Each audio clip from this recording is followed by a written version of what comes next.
శ్రీకృష్ణ పరబ్రహ్మణే నమః. అట్లు సమస్త కర్మలను భగవదర్పణము చేయుట వలన కలుగు ఫలితమేమియో వచించుచున్నాడు. శుభాశుభ ఫలైరేవం మోక్షసే కర్మ బంధనైః సన్యాసయోగయుక్తాత్మా విముక్తో మాముపైష్యసి. తాత్పర్యము: ఈ ప్రకారముగా కర్మ సమర్పణ యోగముతో కూడిన వాడవై పుణ్య పాపములు ఫలములుగా కల కర్మ బంధముల నుండి నీవు విడువబడగలవు. అట్లు విడవబడిన వాడవై నన్ను పొందగలవు. వ్యాఖ్య: క్రిందటి శ్లోకమున చెప్పబడిన సర్వకర్మ ఫలత్యాగమునకును భగవదర్పిత కర్మకు ఫలమిచ్చట చెప్పబడుచున్నది. సన్యాసమనగా కర్మఫల సన్యాసమని అర్థము.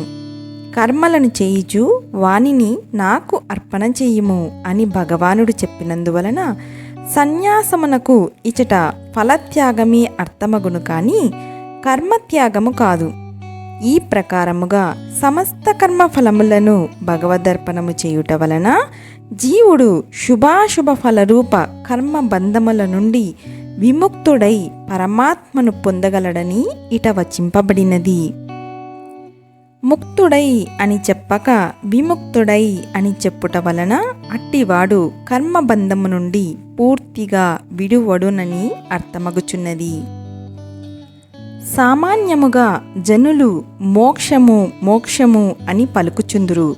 ఆ మోక్షమునకు అర్థమేమి? బంధ విమోచనమే మోక్షము. ఏమి బంధము?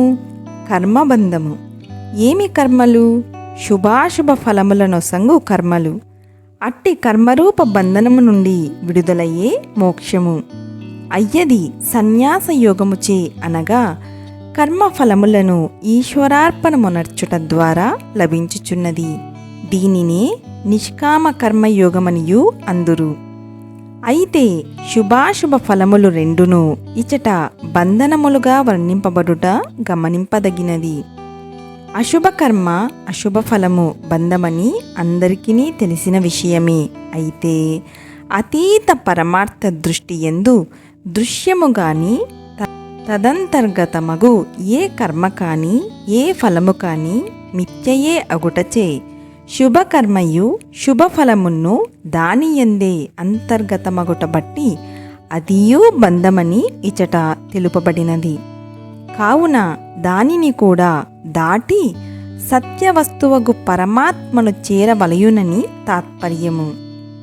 అయితే శుభకర్మ రూపబంధము ముముక్షువునకు ప్రమాదకరమైనది కాదు.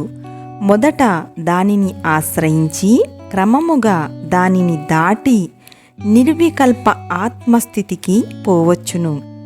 ఈ ప్రకారముగా కర్మలను తత్ఫలములను ఈశ్వరార్పణము ఉనర్చుట వలన ఆ కర్మ సంబంధమైన బంధనముల నుండి జీవుడు విముక్తుడై పరమాత్మను చేరుచున్నాడు. ఫలాభిసంధి రహితముగా కర్మలను ఆచరించుట వలనను లేక కర్మలను భగవదర్పణము గావించుట వలనను ఆ కర్మలందలి దోషము నివృత్తమగుచున్నది. అందుచే జీవుడు కర్మబంధ విముక్తుడై భగవత్ సాయుధ్యమును పడయుచున్నాడు. కర్మబంధనము ఎట్టిది? శుభాశుభ ఫలరూపమైనది. అట్టి కర్మబంధనము నుండి జీవుడు ఎట్లు విముక్తుడు కాగలడు? తాను ఆచరించు సమస్త కర్మములను ఈశ్వరార్పణము చేయుట వలన. దానిచే కర్మబంధ విముక్తి పరమాత్మ పదప్రాప్తి అను రెండు సత్ఫలితములు ఆతనికి చేకూరుచున్నవి. హరి ఓం తత్సత్. శ్రీకృష్ణార్పణమస్తు.